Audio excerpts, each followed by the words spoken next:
Hello, good morning students. तो चलिए आज का क्लास स्टार्ट करते हैं। तो आज पढ़ेंगे हम लोग समांतर चतुर्भुज, आयत, वर्ग और समचतुर्भुज के गुण। तो आइए देखते हैं। पहला समांतर चतुर्भुज। तो समांतर चतुर्भुज क्या होता है यहाँ पर देखते हैं। तो सम्मुख भुजाएं बराबर व समांतर होती है। तो समांतर चतुर्भुज क्या है? ऐसा चतुर्भुज जिसकी सम्मुख भुजाएं समांतर व बराबर हो, समांतर चतुर्भुज कहलाती है। तो इसमें क्या होता है? सम्मुख कोण बराबर होते हैं और विकर्ण एक दूसरे को प्रतिच्छेद बिंदु पर समद्विभाजित करते हैं। तो यह है समांतर चतुर्भुज। तो आइए देखते हैं चित्र इसका। तो समांतर चतुर्भुज तो ऐसा चतुर्भुज जिसके सम्मुख भुजाएं समांतर एवं बराबर हों, समांतर चतुर्भुज कहलाता है। जैसे इस तरीके से आप लोग स्केल की सहायता से बनाएंगे और पेंसिल से बनाएंगे। तो इस तरीके से ABCD। तो ये समांतर चतुर्भुज है। तो समांतर चतुर्भुज में भुजाएं जो है आपस में इस तरीके से दो भुजाएं झुकी रहेंगी, ऐसा, यानी कि थोड़ा तिरछा रहेगा। तो ये है समांतर चतुर्भुज। समांतर चतुर्भुज ABCD है जिसमें सम्मुख भुजाएं समांतर होगी। समांतर अर्थात वे एक दूसरे को प्रतिच्छेद नहीं करेगी अगर उसको आगे बढ़ाएंगे तो। जैसे AB और CD क्या है? समांतर है। अगर इसको आगे बढ़ाएंगे तो ऐसा बढ़ेगा और इसको बढ़ाएंगे तो इस तरीके से ऐसा आगे बढ़ेगा, और ये ऐसा पीछे बढ़ाएंगे तो ऐसा। तो ये प्रतिच्छेद नहीं करेगा। और ये दोनों भुजाएं ये और ये बराबर होंगी और समांतर। उसी तरीके से BC और AD ये भी सम्मुख भुजाएं हैं। AD का सम्मुख कौन है? BC है। या BC का सम्मुख कौन है? DA या AD। ये भी बराबर होंगे। ये AB किसके बराबर? CD के बराबर। और BC किसके बराबर? या BC के बराबर कौन होगा? DA। तो ये है समांतर चतुर्भुज। तो समझ गए होंगे। तो इसमें सम्मुख कोण भी बराबर होते हैं। जैसे ए का सम्मुख कोण कौन होगा? C। तो ये दोनों कोण क्या होंगे? बराबर होंगे। उसी तरीके से ये B का सम्मुख कोण कौन होगा? D। ये दोनों कोण बराबर होंगे। तो ये याद रखना है आप लोगों को। तो समांतर चतुर्भुज क्या होता है? ऐसा चतुर्भुज जिसके सम्मुख भुजा समांतर एवं बराबर हो, समांतर चतुर्भुज कहलाता है। और सम्मुख कोण बराबर होते हैं और विकर्ण एक दूसरे को प्रतिच्छेद बिंदु पर समद्विभाजित करते हैं। जैसे विकर्ण क्या होता है? सम्मुख शीर्ष या सम्मुख शीर्ष को, जैसे A का सम्मुख शीर्ष कौन है? C। तो इसको मिलाएंगे तो एक विकर्ण प्राप्त होगा। जैसे ये मिला दे रहे हैं, ये विकर्ण है। और दूसरा विकर्ण यहाँ से किसको? B को मिला देंगे ये। तो ये एक विकर्ण कौन हो गया? AC।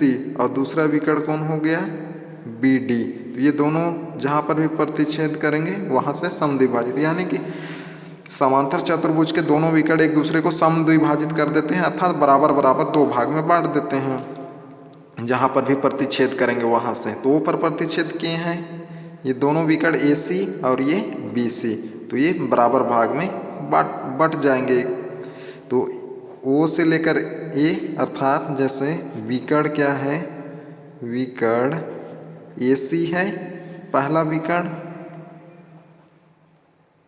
विकर्ण और दूसरा विकर्ण। तो दूसरा विकर्ण कौन है? BD है। ये सॉरी, हाँ, BD है। तो ये दोनों एक दूसरे को समद्विभाजित करेंगे। कहाँ पर? ये, यानी कि एक दूसरे को बराबर बराबर भाग में बांट देंगे। जैसे A का दो भाग हुआ है यहाँ, A से लेकर O और O से लेकर C, दो भाग हो गया AC का। तो ये दोनों भाग, ये और ये भाग बराबर होगा, अर्थात कौन? OA is equal to OC, ये बराबर होगा। उसी तरीके से OB और OD भी बराबर होगा। OB is equal to OB।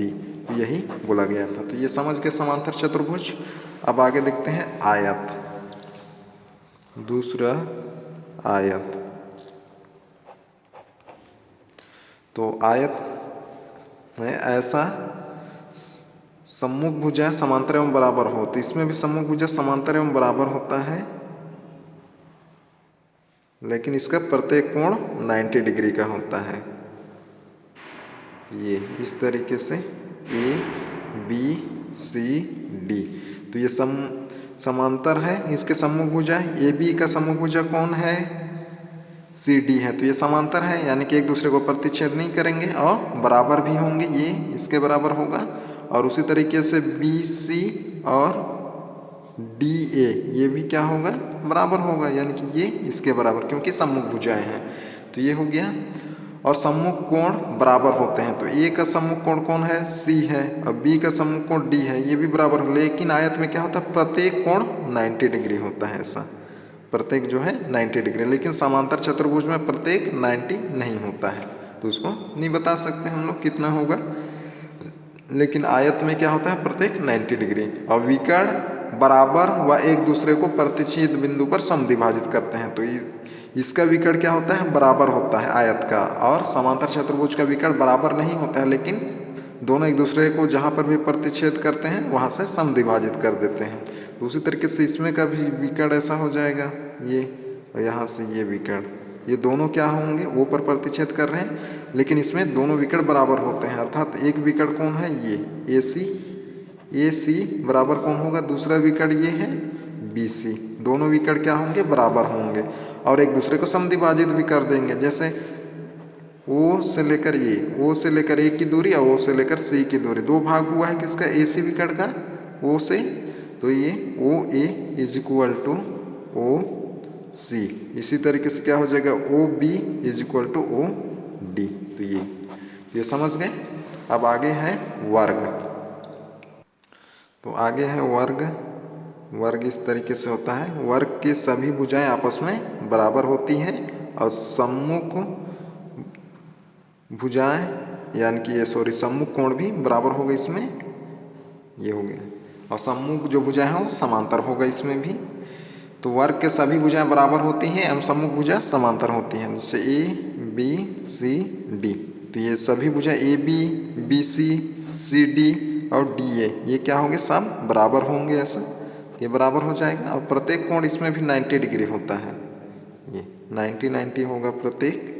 और इसमें भी दो विकर्ण होगा, एक विकर्ण कौन? ए से लेकर सी और दूसरा विकर्ण बी से लेकर डी। ये तो इसमें भी दोनों विकर्ण बराबर होंगे और जहाँ पर भी प्रतिच्छेद कर देंगे वहाँ से दोनों विकर्ण क्या हो जाएंगे? समद्विभाजित हो जाएंगे, एक दूसरे को समद्विभाजित करते हैं। तो यहाँ से भी जैसे आयत में था, समचतुर्भुज में था, आयत में था, सेम उसी तरीके से वर्ग में भी है। तो ये था वर्ग। और एक है हम लोग का समचतुर्भुज। तो आइए देखते हैं समचतुर्भुज। तो समचतुर्भुज समांतर चतुर्भुज के जैसा ही होता है, लेकिन उसमें सम्मुख भुजा बराबर होता है। और समचतुर्भुज में क्या होगा? सभी भुजाएं बराबर होगा इस तरीके से, ये ए बी सी डी। समांतर चतुर्भुज ऐसा ही रहता था, लेकिन सभी भुजाएं बराबर नहीं होता था। तो ये समांतर चतुर्भुज है। तो सम्मुख भुजा बराबर सभी भुजाएं बराबर और सम्मुख भुजाएं समांतर होगा। ए बी सी डी और डी ए सब क्या है? बराबर होंगे। और सम्मुख कोण बराबर होंगे इसमें। तो इसमें भी सम्मुख कोण, ए का सम्मुख कोण कौन है? सी है, तो ये बराबर होगा। उसी तरीके से बी का सम्मुख कोण डी है, तो ये भी बराबर होगा। और विकर्ण एक दूसरे को समकोण पर समद्विभाजित करते हैं। तो इसका विकर्ण, इसमें भी दो विकर्ण होंगे इस तरीके से, ये यहाँ से मिलाएंगे तो एक विकर्ण और दूसरा विकर्ण ये। तो इसमें भी समद्विभाजित करेंगे, जैसे आयत में हुआ था, वर्ग में हुआ था, समांतर चतुर्भुज में। तो समद्विभाजित हो जाएंगे और जहाँ पर भी समद्विभाजित होंगे वहाँ पर 90 डिग्री का कोण बनता है, यानी कि यहाँ 90 डिग्री बनेगा, यहाँ पर भी 90 ये इस तरीके से ये है समचतुर्भुज। तो समझ गए होंगे समांतर चतुर्भुज, आयत, वर्ग और समचतुर्भुज। तो आइए अब आगे देखते हैं। तो यहाँ सारणी में दिया गया था समांतर चतुर्भुज, आयत, वर्ग और समचतुर्भुज के बारे में, जैसे मैं अभी बताया उसी तरीके से है, उसी को बताया गया है यहाँ पर। तो ये आप लोग पढ़ लेंगे। तो आइए अब आगे। तो आगे है हम लोग का प्रश्नावली 10। तो आइए देखते हैं प्रश्नावली 10। प्रत्येक प्रश्न में 4 संभावित उत्तर दिए गए हैं जिनमें एक सही है। सही उत्तर चुनकर लिखिए। तो सही उत्तर चुनकर लिखना है आइए देखते हैं क्वेश्चन पहला आ नंबर। दोनों विकर्ण बराबर होते हैं। अब दोनों विकर्ण किस में बराबर होते हैं? समांतर चतुर्भुज पढ़े, समचतुर्भुज पढ़े और आयत पढ़े। तो आयत में बराबर होता है, समलंब चतुर्भुज में बराबर नहीं होता है। तो समलंब चतुर्भुज इस तरीके से होता है, केवल इसमें का एक ही सम्मुख भुजाएं बराबर होता है। तो समलंब चतुर्भुज में बता रहा हूँ यहीं पे इस तरीके से होता है समलंब चतुर्भुज ए बी सी डी। तो समलंब चतुर्भुज में एक सम्मुख भुजा बराबर होगा, ए बी का सम्मुख कौन है? C D. तो यही केवल समांतर होगा, लेकिन बराबर नहीं होगा। ये ए बी और सी डी बराबर नहीं होगा समलंब चतुर्भुज में। और विकर्ण क्या होगा ऐसा? ये, और इसमें भी इस तरीके से। तो ये बराबर नहीं होते हैं किसमें? आयत में। तो ये बना लेंगे। तो आगे हम 12 नंबर, किस चतुर्भुज में सभी कोण आपस में बराबर होंगे? तो ये सब विकल्प आप लोग बना के देख लेंगे। जैसे सारणी में पढ़े हम लोग, इसमें या 4 हम लोग जो पढ़े समांतर चतुर्भुज, आयत, वर्ग और समचतुर्भुज, उसी से संबंधित क्वेश्चन है। तो ये आप लोग करके देखेंगे। तो आइए देखते हैं अब आगे। तो ये दा नंबर ये बना के देख लेंगे आप लोग, और ये रिक्त स्थान भी पूर्ति कर लेंगे, उसी से संबंधित है। जो हम लोग 4 चतुर्भुज पढ़े उन्हीं से संबंधित है। तो आगे देखते हैं क्वेश्चन नंबर 3। तो क्वेश्चन नंबर 3 है, एक वर्गाकार कागज के चारों शीर्षों को कैंची से काटा गया है, प्राप्त आकृति कौन सा है, बहुभुज बनाती है, अपने साथियों से चर्चा करें। तो ये आप लोग करके देख लेंगे। तो आगे देखते हैं हम लोग क्वेश्चन नंबर 4। तो क्वेश्चन नंबर 4 है, एक बहुभुज में भुजाओं की संख्या 8 है, तो उसके अंतःकोणों का योग ज्ञात कीजिए। तो क्या है? एक बहुभुज में भुजाओं की संख्या 8 है, तो उनके अंतःकोणों का योग ज्ञात कीजिए। तो ऐसा क्वेश्चन हम लोग एग्जाम्पल में पढ़ चुके हैं। तो ये कौन सा एग्जाम्पल था? तो ऐसा क्वेश्चन हम लोग किस में पढ़े हैं? एग्जाम्पल नंबर 1 में। तो उसी तरीके से बनेगा ये। तो ये आप लोगों का होमवर्क में रहेगा 4, एग्जाम्पल नंबर 1 के जैसा ही है। तो आगे देखते हैं हम लोग क्वेश्चन नंबर 5। तो क्वेश्चन नंबर 5 है, एक समांतर चतुर्भुज का एक कोण 120 हो तो अन्य कोणों की माप ज्ञात कीजिए। तो एक समांतर चतुर्भुज है जिसमें एक कोण का मान 120 डिग्री है, तो अन्य कोण का माप बताइए। तो इस तरीके से भी हम लोग क्वेश्चन पढ़े हैं। तो कौन सा क्वेश्चन था? आइए देखते हैं। तो इस तरीके से क्वेश्चन हम लोग एग्जाम्पल नंबर 3 में पढ़े हैं। तो एग्जाम्पल नंबर 3 के जैसा ये बनेगा, और 4 जो है एग्जाम्पल नंबर 1 के जैसा। ये दोनों हम लोग पढ़ चुके हैं ऐसा क्वेश्चन। तो ये दोनों आप लोगों का होमवर्क में रहेगा।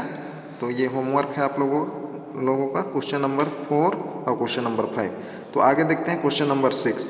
तो क्वेश्चन नंबर 6 है, एक समांतर चतुर्भुज के दो कोणों का अनुपात 4:5 है, समांतर चतुर्भुज के सभी कोण ज्ञात कीजिए।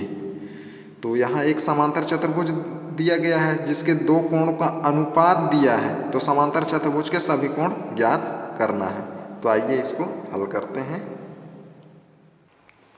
तो हल नंबर 6, तो इसके लिए हम लोग एक समांतर चतुर्भुज बना लेते हैं इस तरीके से।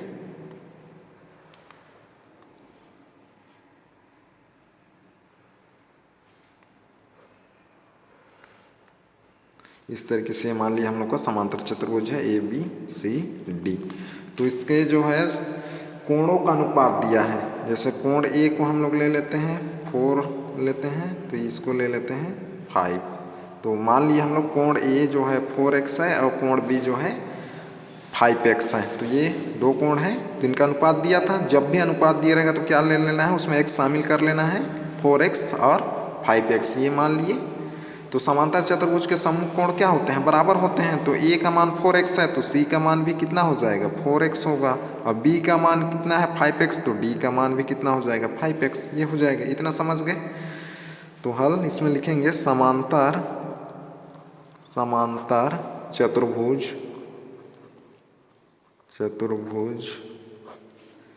के सम्मुख कोण बराबर होते हैं। तो इसलिए ये बराबर हो गया था। a का मान 4x, तो c 4x, b का मान 5x, तो d का मान भी 4x। तो समांतर चतुर्भुज समांतर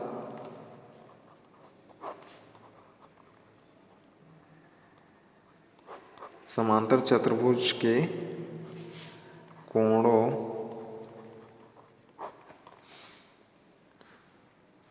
का अनुपात 4:5 है, ये दिया था। तो हम लोग क्या मान लिए, 4x और 5x ये मान लिए हैं। तो सभी कोणों का योग क्या होता है चतुर्भुज का, 360 डिग्री होता है। सभी कोणों का योग इज इक्वल टू 360 डिग्री होता है। ये 360 डिग्री होता है सभी कोणों का योग। तो इसलिए क्या हो जाएगा, ये कोण A प्लस कोण B प्लस कोण C प्लस कोण D is equal to 360 degree होगा। ये अब A B C D का मान रख देंगे। यहाँ से A का मान कितना है, 4x है, B का मान 5x है, C का मान 4x है, D का मान 5x है, इज इक्वल टू 360 डिग्री। ये हो जाएगा, सबको प्लस कर देंगे इधर। 4x plus 5x 9x, 9x plus 4 13, 13 plus 5 कितना हो जाएगा, 18x हो जाएगा। 18x is equal to 360 degree. तो x का मान निकाल लेंगे और इसमें रख देंगे तो क्या हो जाएगा, a का मान निकल जाएगा। उसी तरीके से इसमें रखेंगे 5x में तो b का मान निकलेगा।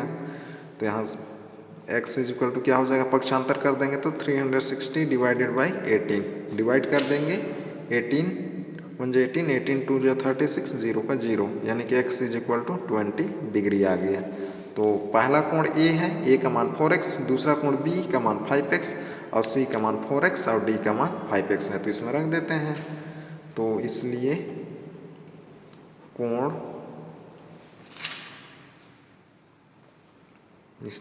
पहला कोण इज इक्वल टू कितना था, 4x। तो ये पहला कोण 4x है तो ये रख दिए is equal to 4 multiply x का मान 20 है तो 20 रख दिए इज इक्वल टू कितना, 80 डिग्री। ये हो जाएगा। तो इस तरीके से पहला कोण ज्ञात हो गया। उसी तरीके से हम दूसरा निकाल लेंगे। दूसरा कोण इज इक्वल टू कितना, 5x था। तो ये है 5x है तो यहाँ रख देते हैं 5x। 5 multiply 20 is equal to 100, ये हो जाएगा। उसी तरीके से अब तीसरा निकालेंगे। तीसरा कोण इज इक्वल टू कितना, 4x। C का मान 4x था तो ये 4 multiply 20 is equal to 80 degree. और चौथा कोण निकाल लेंगे। चौथा कोण इज इक्वल टू 5x इक्वल 5 multiply 20 is equal to 100 degree. तो ये हो गया आंसर। तो ये आंसर हो जाएगा। तो इस तरीके से बनाना है, बन जाएगा। तो आइए देखते हैं अब आगे अगला क्वेश्चन। आगे है अगला क्वेश्चन नंबर 7। तो क्वेश्चन नंबर 7 है, किसी समांतर चतुर्भुज की संलग्न भुजाएं क्रमशः संलग्न भुजाएं 3:4 के अनुपात में है। यदि समांतर चतुर्भुज का परिमाप 84 हो तो उसकी भुजाएं ज्ञात कीजिए। तो यहाँ क्या दिया गया है, समांतर चतुर्भुज की संलग्न भुजाएं दिया गया है, का अनुपात दिया है 3:4। तो समांतर चतुर्भुज का और क्या दिया है, परिमाप दिया है। तो उनकी भुजाएं ज्ञात करना है। तो आइए देखते हैं। तो पहले एक हम लोग क्या बना लेते हैं, समांतर चतुर्भुज बना लेते हैं। तो इस तरीके से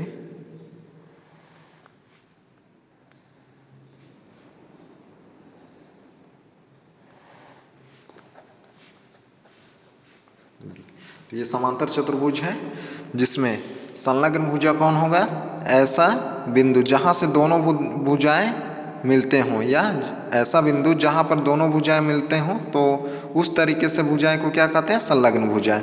तो ए पर दो भुजा कौन मिला है, ए बी और ए डी मिला है। तो ये ए बी और AD ये दोनों क्या होंगे, संलग्न भुजाएं होंगे। और इन्हीं का अनुपात दिया है, कितना दिया है, 3:4 दिया है। तो इसको हम लोग 3x मान लेते हैं, इसको हम लोग 4x मान लेते हैं। मान लिए तो ये थोड़ा लंबा रहेगा ऐसा, इस तरीके से यहाँ तक बना लेंगे इसको। एक बार यहाँ दोबारा बना लेते हैं।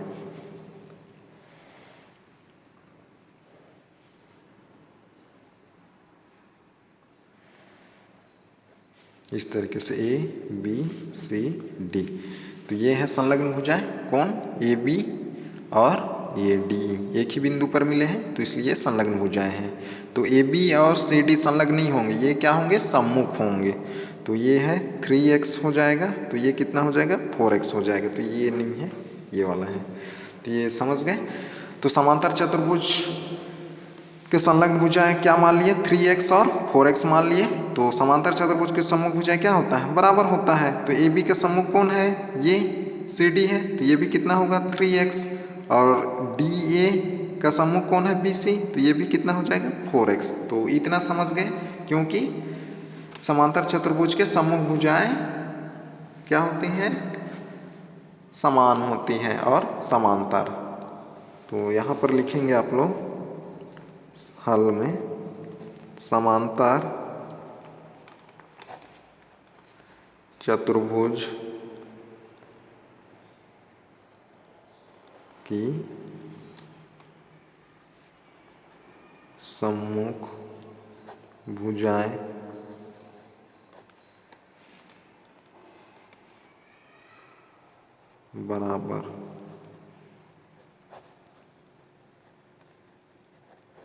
बराबर होती है। इसलिए क्या हो जाएगा, AB का सम्मुख कौन था, CD था, तो इसलिए ये भी क्या हो गया, 3x हो गया। और वैसे ही AD या DA का सम्मुख कौन है, BC, तो इसलिए 4x हो गया। तो मान लेते हैं, माना कि भुजाएं 3x व 4x है। तो यहाँ पर ये उसी को हम लोग लिख दिए हैं। तो इसका परिमाप दिया है, तो परिमाप क्या होता है, सभी भुजाओं का योग होता है। तो इसलिए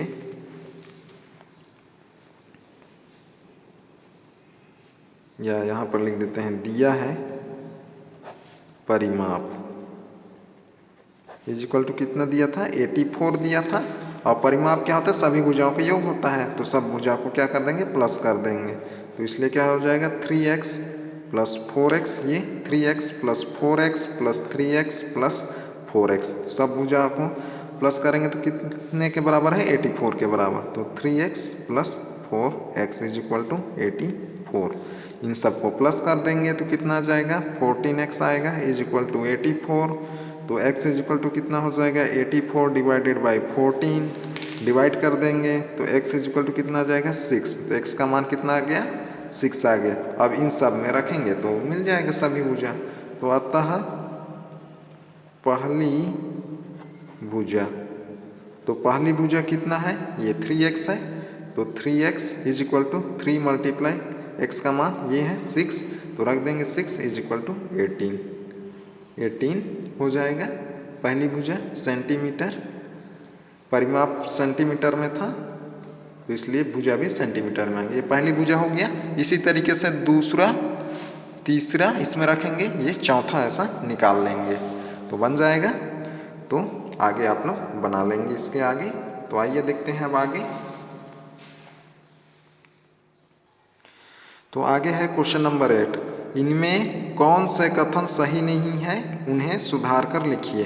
तो यहाँ से आप लोगों को देखना है कि कौन सा कथन सही नहीं है। यदि सही नहीं है तो उसको क्या करना है, सुधार कर लिखना है।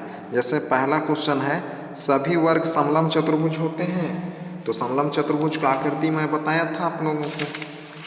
तो उसके क्या होता है, सम्मुख भुजा समांतर होता है, लेकिन क्या होता है, बराबर नहीं होता है। तो सभी वर्ग, और वर्ग क्या होता है, सभी भुजाएं बराबर होता है। और सम्मुख कोण भी बराबर होता है, और प्रत्येक कितना 90 डिग्री होता है। तो क्या लिखेंगे इसमें, सभी, ये क्या है, सही नहीं है।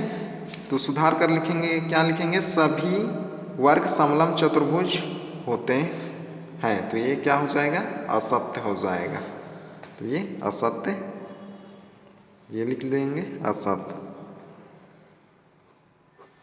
तो सभी वर्ग समलम चतुर्भुज नहीं होते हैं, ये हो जाएगा। तो आगे आप लोग बना लेंगे। तो होमवर्क क्वेश्चन नंबर 4 और क्वेश्चन नंबर 5 है, और 7 का जो बचा हुआ था वो बनाएंगे आप लोग। तो आज का क्लास यही था, अगले क्लास में फिर मिलते हैं। Okay bye.